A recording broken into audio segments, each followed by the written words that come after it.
Boa tarde, moçada!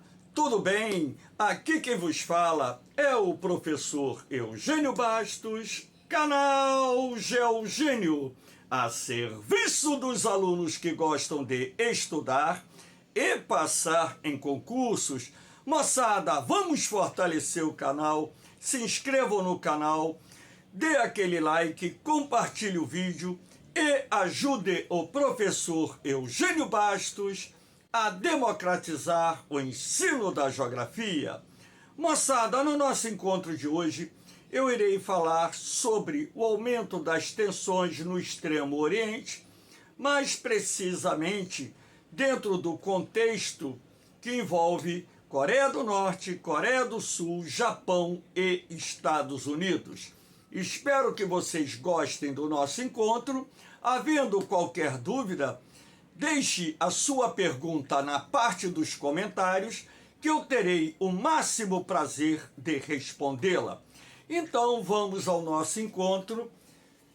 Essa é a aula de número 351 e eu começo a aula mostrando aqui os dois mapas, o mapinha da Coreia do Sul, o mapa da Coreia do Norte e essa linha preta aqui separando as duas Coreias, apenas como forma introdutória para que possamos desenvolver a nossa explicação. Então, moçada, para que vocês tenham uma ideia, no início do século XX, mais precisamente, em 1910, o Japão invadiu a Península Coreana, que até então estava sob o controle da China. E o Japão exerceu o domínio territorial na Península Coreana de 1910 até 1945, quando então o Japão foi derrotado na Segunda Guerra Mundial. Então, como ficou a Península Coreana? Então, o norte da Península Coreana ficou sob a influência da União Soviética e também a influência, posteriormente, da China. E o sul da Península Coreana ficou sob a influência dos Estados Unidos. É bom lembrar que o que ocorreu na Península Coreana ocorreu também na Alemanha. Lembrem-se que a Alemanha, ao ser derrotada na Segunda Guerra Mundial, foi dividida. Uma parte da Alemanha, a República Federal da Alemanha, ficou sob a influência direta dos Estados Unidos, em menor escala da França e do Reino Unido, e a República Democrática da Alemanha ficou sob a influência da União Soviética. O mesmo aconteceu com a Península Coreana. Então, a princípio, o norte da Coreia ficou sob a influência da União Soviética e o sul da Coreia ficou sob a influência norte-americana. Então, aqui nós temos, quatro mapinhas que irão, de certa forma, sintetizar a Guerra da Coreia. Então, no dia 25 de junho de 1950, o exército da Coreia do Norte iniciou a invasão da Coreia do Sul, sob a alegação de que a Coreia do Sul não estaria respeitando o limite, que é o paralelo 38 graus norte, que separam, ou que foi estabelecido para separar as duas Coreias. Claro que, na verdade, isso não passou de um pretexto, porque o que eles queriam mesmo era unificar a Coreia sob o regime comunista influenciado naquela época pela União Soviética, que inclusive era a principal provedora de armas para o exército norte-coreano. Então, como vocês podem ver, no dia 14 de setembro de 1950, ou seja, um pouco menos de 3 meses após o início da Guerra da Coreia, o exército norte-coreano já dominava praticamente toda a península coreana. Então, a Coreia do Sul estava prestes a cair. Só que os Estados Unidos entraram com tudo na guerra e, sendo assim, conseguiram evitar a queda do governo sul-coreano. E no dia 25 de 11 de 1950, vocês vão perceber que um pouco mais de 2 meses após o início da guerra, o exército sul-coreano, com o apoio do exército norte-americano, não só havia expulsado as tropas da Coreia do Norte do território sul-coreano, assim como havia conquistado boa parte da Coreia do Norte, o que levou a China a entrar na guerra. Então, com a entrada da guerra do exército chinês, o que aconteceu? O exército americano e sul-coreano recuou.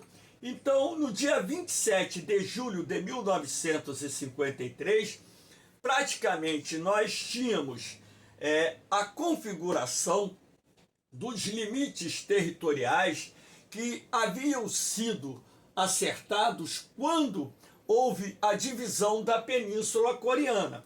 Então, durante um longo período, ou seja, durante aproximadamente 3 anos, a Guerra da Coreia, ela atingiu um ponto de estabilidade em que nem o exército norte-coreano, com apoio da China, conseguia ampliar seus domínios territoriais, e nem o exército sul-coreano, com o apoio dos Estados Unidos, também conseguia obter novamente conquistas, avanços no território norte-coreano. Foi então que as duas partes acabaram negociando um cessar-fogo, um armistício, e sendo assim, a Guerra da Coreia chegou ao fim, e mais uma vez o paralelo 38 graus sendo estabelecido para a separação das duas Coreias. A Coreia do Norte, sob influência direta da União Soviética e posteriormente influência direta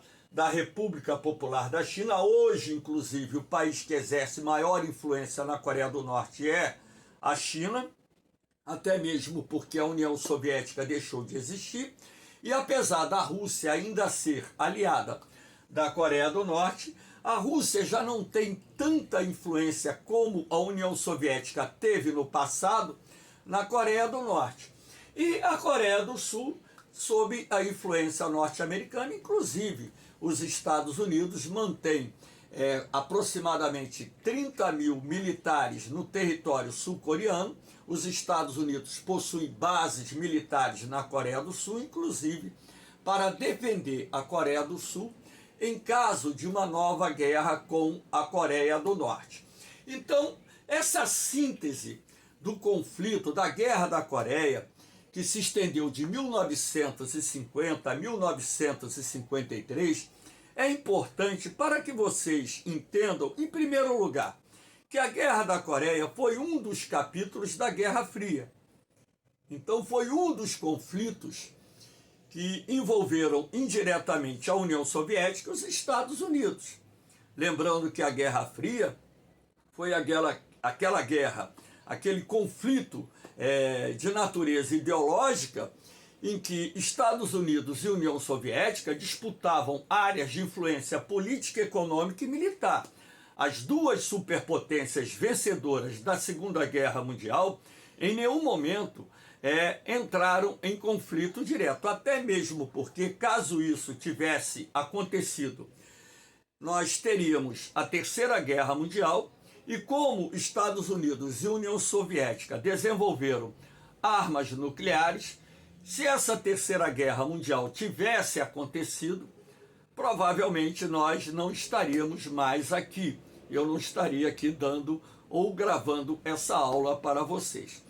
Então, a Guerra da Coreia, assim como foi a Guerra do Vietnã e outros conflitos regionais, na verdade foram capítulos da Guerra Fria, e que foi justamente esse conflito de natureza ideológica travado entre o capitalismo liderado pelos Estados Unidos e o socialismo liderado pela União Soviética.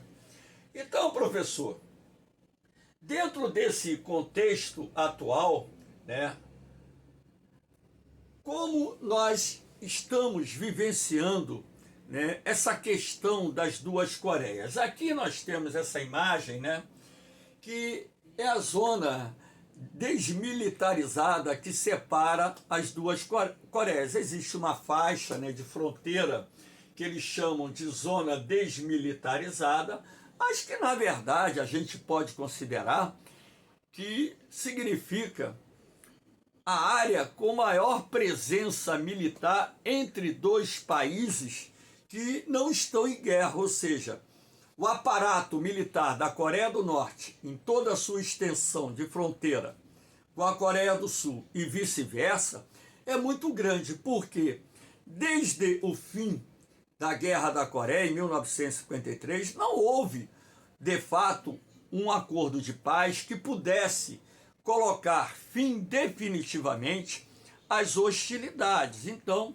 durante todo esse período, que já se estende por aproximadamente 70 anos, ainda há, vamos dizer, feridas abertas que não cicatrizaram e mantém um estado de tensão entre os dois países. Eu, particularmente, acredito pouco provável que aconteça uma nova guerra entre as Coreias, mas o acreditar em não acontecer é uma posição pessoal minha, porque na verdade a gente nunca sabe o que se passa pela cabeça dos dirigentes, principalmente da Coreia do Norte, que hoje é uma potência nuclear, desenvolveu a sua capacidade nuclear, apesar da Coreia do Sul também ter desenvolvido a energia nuclear. A Coreia do Sul não fez por opção o desenvolvimento de armas nucleares, até mesmo porque a Constituição sul-americana não permite isso, sul-coreana não permite isso, e além do mais, a Coreia do Sul é signatária do Tratado de Não Proliferação de Armas Nucleares. Agora, no caso da Coreia do Norte, a Coreia do Norte também era signatária do Tratado de Não Proliferação de Armas Nucleares até o ano de 2003, quando então a decisão do governo norte-coreano de abandonar o Tratado de Não Proliferação de Armas Nucleares, o que configurou a sua vontade de desenvolver armas de destruição em massa, que, segundo o governo norte-coreano, tem por objetivo garantir a soberania ou evitar um eventual ataque dos Estados Unidos, uma vez que a gente sabe que armas nucleares têm um poder de destruição muito grande, e sendo assim, a partir do momento em que a Coreia do Norte opta pelo desenvolvimento de armas nucleares e vem ampliando a sua capacidade não só de produzir bombas atômicas, mas também de produzir mísseis de médio e longo alcance, inclusive mísseis intercontinentais com capacidade de atingir os Estados Unidos, essa possibilidade de um conflito armado diminui, até mesmo porque estima-se que o arsenal da Coreia do Norte, no momento, seja composto de aproximadamente 30 ogivas nucleares. A gente não sabe ao certo, né, quantas ogivas nucleares a Coreia do Norte possui. Isso é uma estimativa feita por analistas especialistas em armamentos nucleares. Agora, os Estados Unidos, por outro lado, tem mais de 5.000 armas nucleares. Também é difícil a gente precisar a quantidade de armas nucleares que os Estados Unidos possuem. Por quê? Por se tratar de uma arma de grande valor estratégico, ninguém vai colocar no inventário a quantidade de armas de destruição em massa que possui na verdade. Então, o que a gente fala também é de, por exemplo, dados que possam não corresponder à veracidade, à realidade dos fatos. Então, em caso de um conflito armado envolvendo as duas Coreias, fatalmente nós teríamos a intervenção norte-americana, até mesmo porque existe um tratado de defesa entre o governo dos Estados Unidos e o governo da Coreia do Sul. Os Estados Unidos mantêm aproximadamente 30 mil militares em território sul-coreano. Os Estados Unidos possuem bases militares na Coreia do Sul. E sendo assim, em caso de um confronto armado, fatalmente envolveria os Estados Unidos, e isso poderia levar o governo da Coreia do Norte a utilizar artefatos nucleares e o governo norte-americano, em retaliação, destruir a Coreia do Norte, porque a capacidade militar dos Estados Unidos é muito superior à capacidade militar da Coreia do Norte. A Coreia do Norte, ela levaria uma vantagem contra a Coreia do Sul em caso de um confronto armado, pela quantidade de soldados, né? Pela quantidade de armamentos, não a qualidade, porque os armamentos da Coreia do Sul qualitativamente são muito superiores, são armamentos de tecnologia muito superior. Agora tem o problema da desvantagem da Coreia do Sul não contar com armas nucleares que pudessem ser utilizadas para atacar a Coreia do Norte. Então essa seria a maior desvantagem. Agora, numa guerra convencional, onde a tecnologia hoje tem um peso muito grande no conflito, e a gente sabe, até mesmo porque através da guerra entre a Rússia, que é uma superpotência militar, e a Ucrânia, uma guerra que já se arrasta por aproximadamente 8 meses, eu mesmo pensava que seria uma guerra relâmpago, e essa guerra está se estendendo, e a Rússia, inclusive, perdendo parte dos territórios ucranianos que havia conquistado, porque a ajuda ocidental, não só dos Estados Unidos, mas dos seus aliados da OTAN, que estão lá na Europa, e também de outros países como o Japão e outras nações que têm ajudado a Ucrânia com armamentos sofisticados, mostrou que a tecnologia ela pode conter de fato um poderoso exército, como vem acontecendo na guerra da Ucrânia. Então, eu acho que numa guerra entre as duas Coreias, como a Coreia do Sul tecnologicamente é muito mais avançada, nós vamos falar aqui, vamos abordar comparativamente as duas forças, né?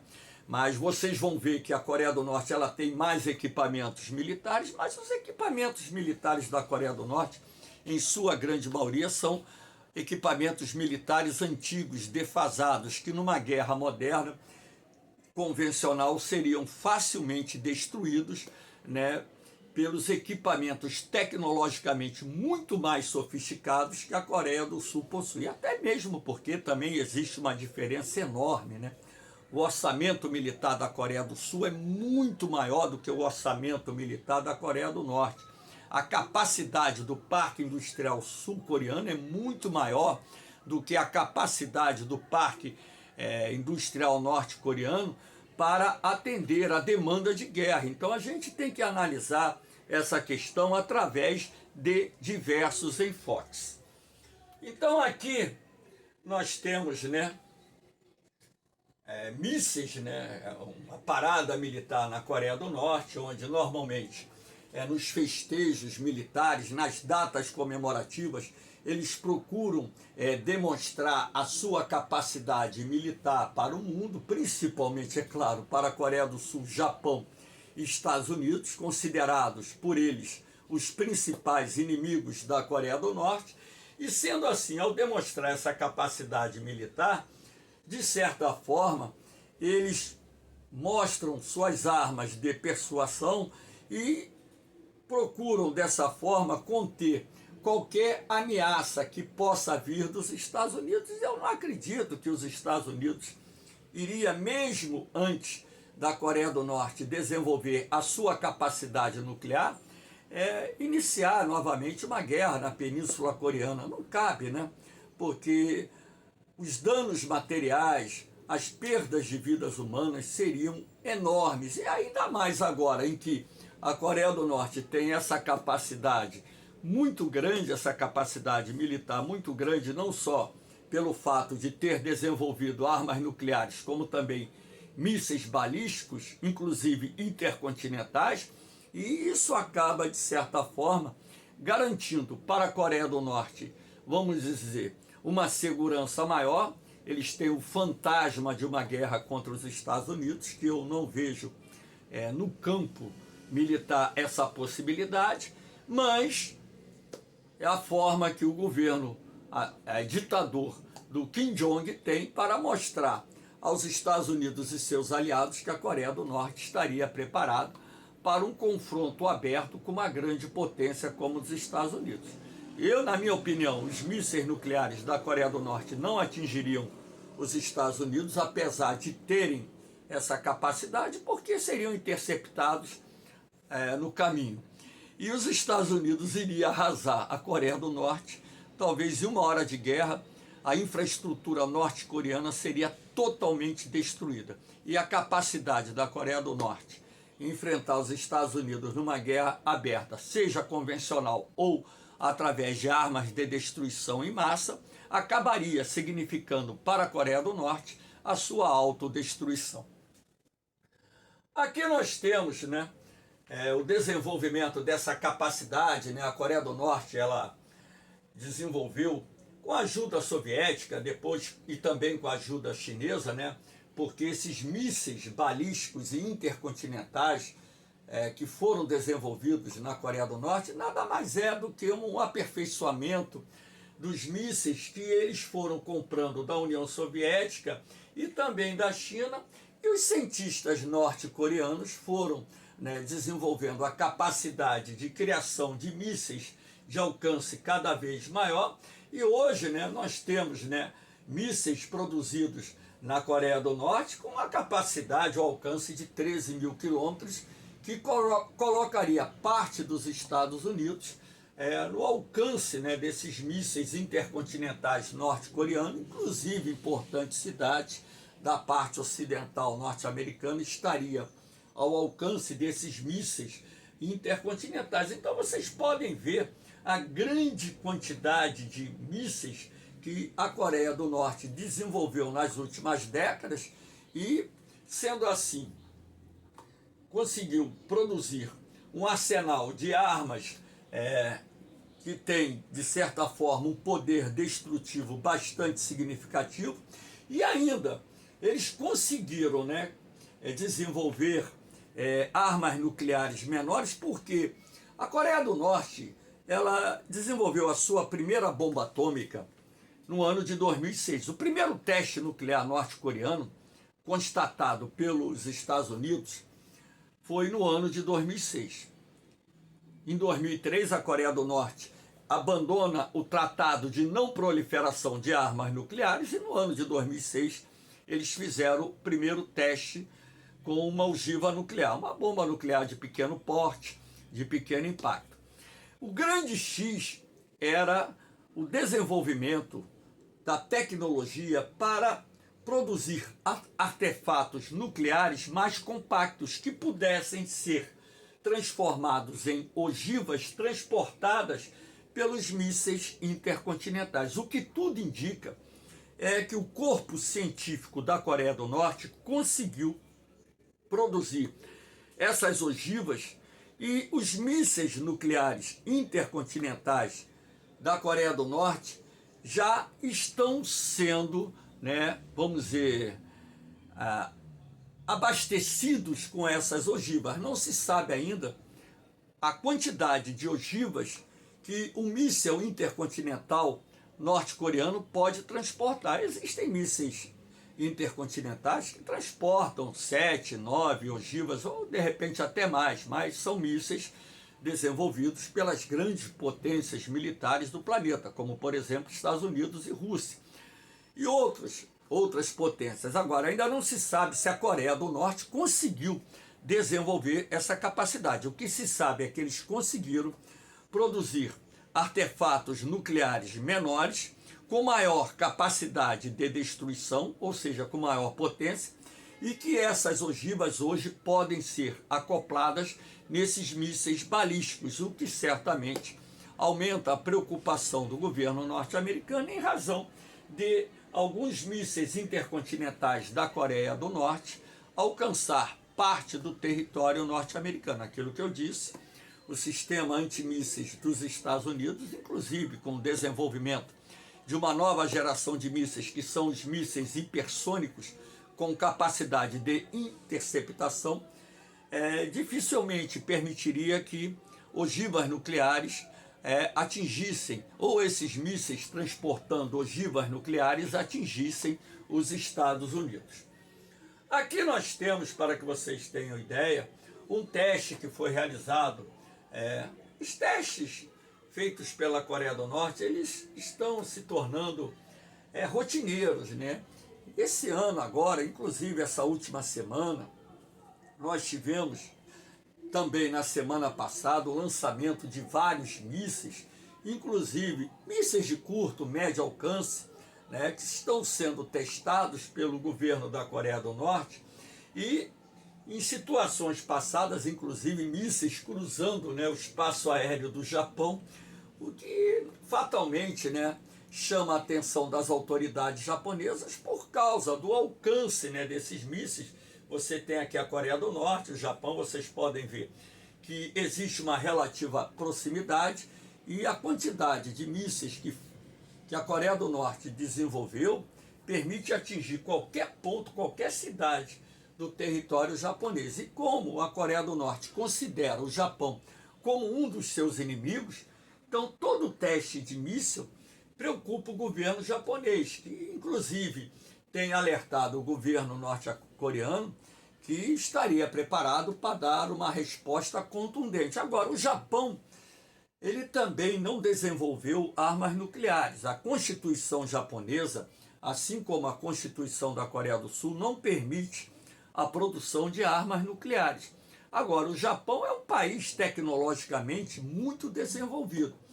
Então, se eles de repente, mudarem a Constituição, permitindo que o Japão comece a desenvolver armas nucleares, eu considero isso uma possibilidade futura, não só por causa da ameaça da Coreia do Norte, assim como por causa da ameaça da China, até mesmo porque existem áreas em litígio que envolvem a China e o Japão, e também existem áreas em litígio que envolvem o Japão e a Rússia. Então, na verdade, o Japão tem áreas de litígio, de disputa com 3 potências nucleares. Apesar das autodefesas do Japão terem um bom arsenal de armas convencionais, a gente sabe que numa guerra com uma potência nuclear, o risco de um ataque nuclear é iminente. Então, pode ser que amanhã e depois o governo japonês, o parlamento japonês, decida mudar a Constituição e o Japão passe a produzir também armas nucleares para defender o seu território. Agora, aquilo que eu disse, a capacidade tecnológica do Japão é muito grande, o país também tem aumentado e muito os investimentos na área da defesa, apesar dos Estados Unidos terem bases também em território japonês. O governo japonês se sente na necessidade, em função das ameaças eminentes, principalmente da China e da Coreia do Norte, em ampliar a sua capacidade de resposta, a sua capacidade militar, para caso ocorra uma guerra com esses países, o país estar melhor preparado para enfrentar os desafios que possam surgir no futuro. Aqui nós temos também, para que vocês tenham uma ideia, mostrando aqui a capacidade dos mísseis norte-coreanos de atingir o território americano. Aqui, ó, o 5, aquele que tem 13 mil quilômetros de alcance, 13.500 quilômetros de alcance, ele já pode, inclusive, atingir a parte oriental do continente, né, americano, da América do Norte. Então, essa preocupação é muito grande em razão disso. Então, aqui também, né, nós temos, né, uma outra imagem, um outro mapa, cuja ideia é mostrar a vocês o alcance dos mísseis de curto, médio alcance da Coreia do Norte, território japonês. Aqui no Pacífico, né, você tem uma base naval, uma das mais importantes bases aeronaval dos Estados Unidos, que é a base de Guam, na ilha de Guam, também com um efetivo militar bastante expressivo. Então você pode perceber que essa capacidade nuclear da Coreia do Norte é, na verdade, uma eminente ameaça, não só à Coreia do Sul, ao Japão, aos Estados Unidos, ou qualquer outro país que de repente venha constituir qualquer tipo de ameaça militar ao governo norte-coreano. Aqui nós temos, né, o comparativo parcial do poder bélico dos dois países.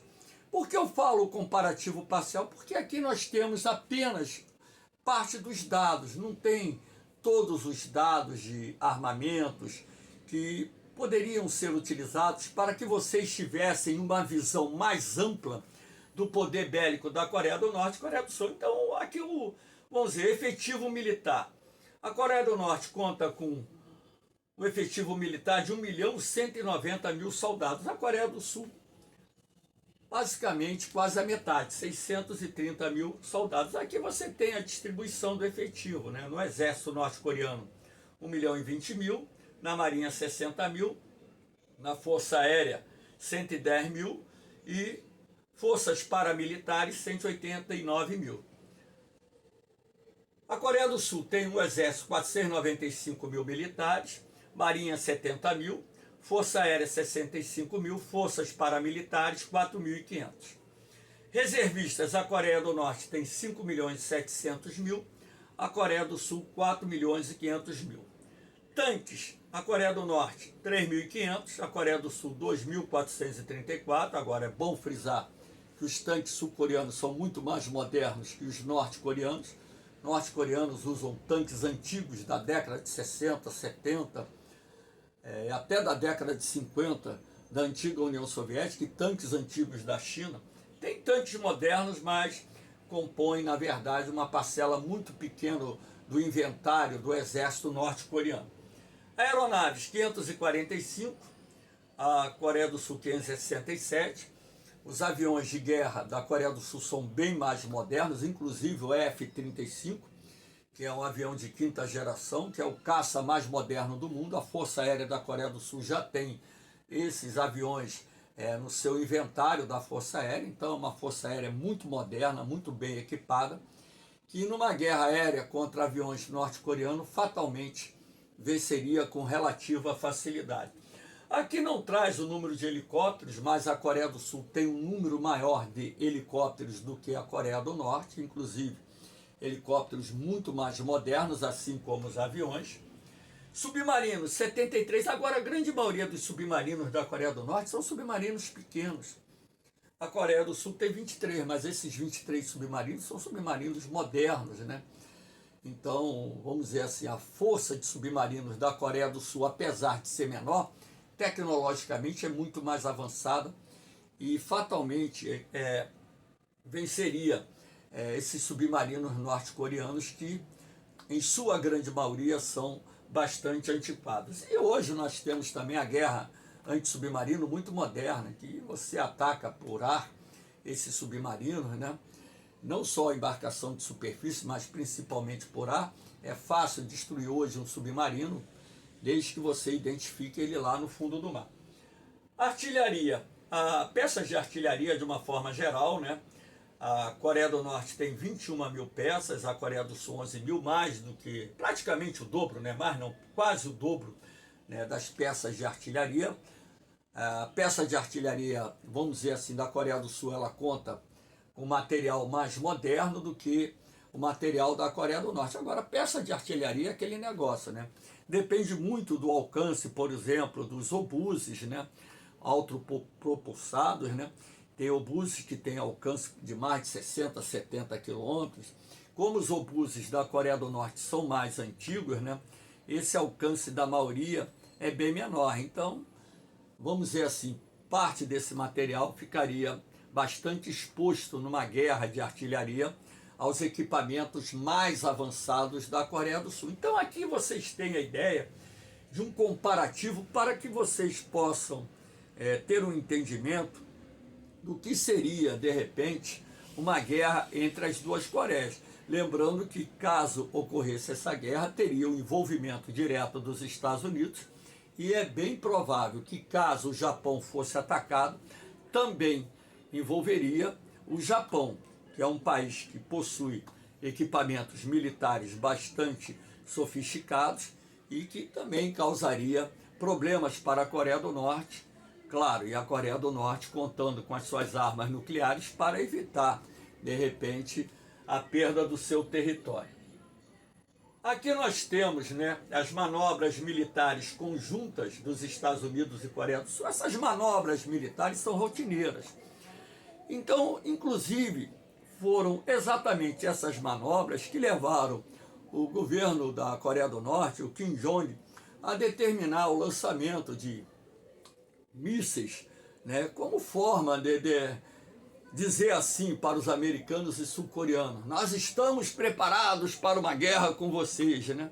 Quando, na verdade, a gente sabe que é mais uma retórica dentro de uma guerra fria entre as duas Coreias, esses lançamentos de mísseis que são ameaças que não deixam de ser nada mais, nada menos do que propaganda do governo norte-coreano, porque o Kim Jong sabe que não há espaço para que ele declare uma guerra contra a Coreia do Sul. Ele tem noção do que seria uma guerra aberta contra a Coreia do Sul e Estados Unidos, e logicamente ele sabe que a batata dele assaria em pouco tempo. Então é uma retórica que anos e anos, né, são 70 anos, podemos assim dizer, dessa guerra fria entre as duas Coreias e envolvendo aí também os Estados Unidos, em que essas ameaças veladas não passam de ameaças ou factoides apresentados pelo governo norte-coreano.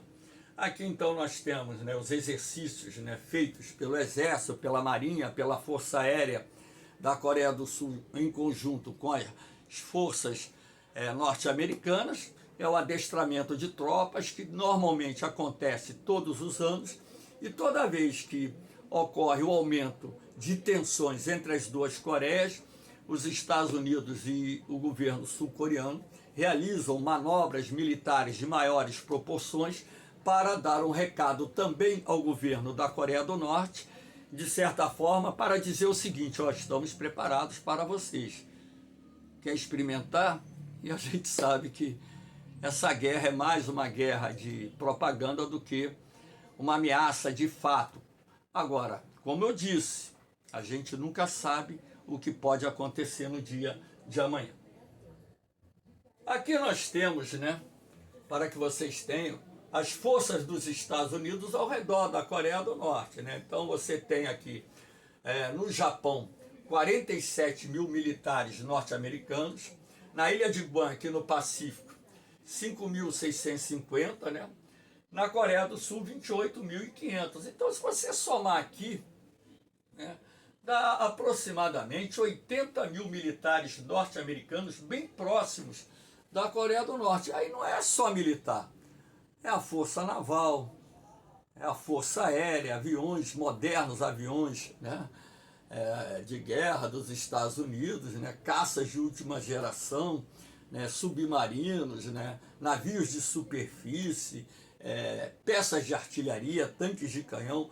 Na verdade, o poder bélico que os Estados Unidos têm nas proximidades da Coreia do Norte para dar suporte a qualquer país aliado que esteja sendo ameaçado, venha ser ele o Japão, venha ser ele a Coreia do Sul, e fora aqui dentro desse contexto, Taiwan. Os Estados Unidos não tem base em Taiwan, mas tem dito que defenderia a Taiwan em caso de uma invasão chinesa. Então, na verdade, o que nós estamos percebendo é que o Extremo Oriente é uma região onde as tensões têm aumentado e existem várias aulas gravadas aí no canal, né?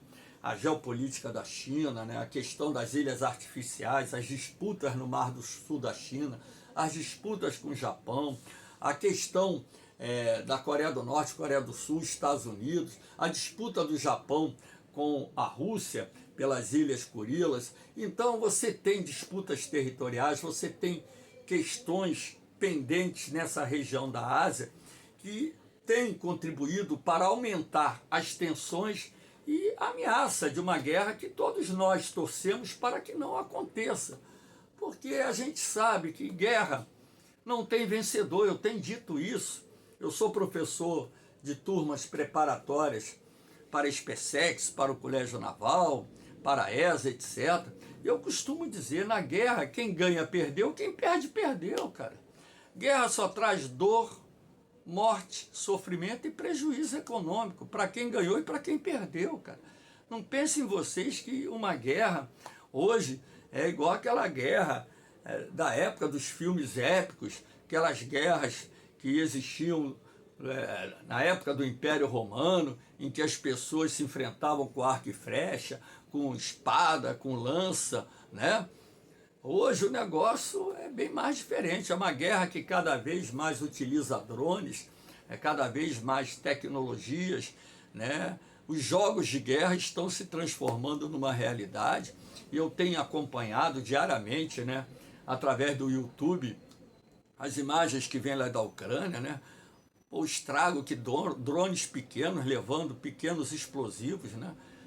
Os drones sobrevoam trincheiras, jogam as bombas em cima dos soldados, os caras não tem nem para onde correr direito. Então, a guerra hoje está muito mais covarde do que foi no passado. Então, a gente tem que torcer para que os chefes de Estado, né, eles entrem em acordo, tenham um consenso, trabalhem a favor do nosso planeta, da humanidade, do progresso social e econômico, porque a guerra não faz bem para ninguém, não faz bem para o planeta, não faz bem para a humanidade.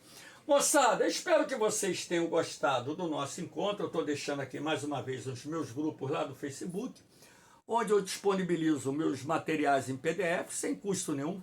O canal Geogênio, ele não é monetizado, não tem objetivo financeiro. E esses materiais também estão disponibilizados lá. Entrou lá na parte de arquivo, entra no grupo, clica lá no arquivo, vocês vão ver lá os PDF. Vai lá, clica no arquivo, salva no seu computador, enfim. E faz aquele arquivo de estudo que você precisa para passar num concurso militar, num concurso de vestibular. E a única coisa que eu peço em troca a vocês é fortalecer o canal, ajudar que mais pessoas conheçam o canal Geogênio, que hoje já é visto em várias partes do Brasil, né? Inclusive recebendo mensagens do Nordeste, do Centro-Oeste, do Sul do Brasil. É muito bacana a gente saber que está alcançando cada vez mais jovens que sonham um dia em seguir uma carreira militar ou fazer um curso superior. Valeu, moçada! Um beijão no coração de vocês, um forte abraço, fiquem com Deus, eu vou, mas eu volto, hein? Fui!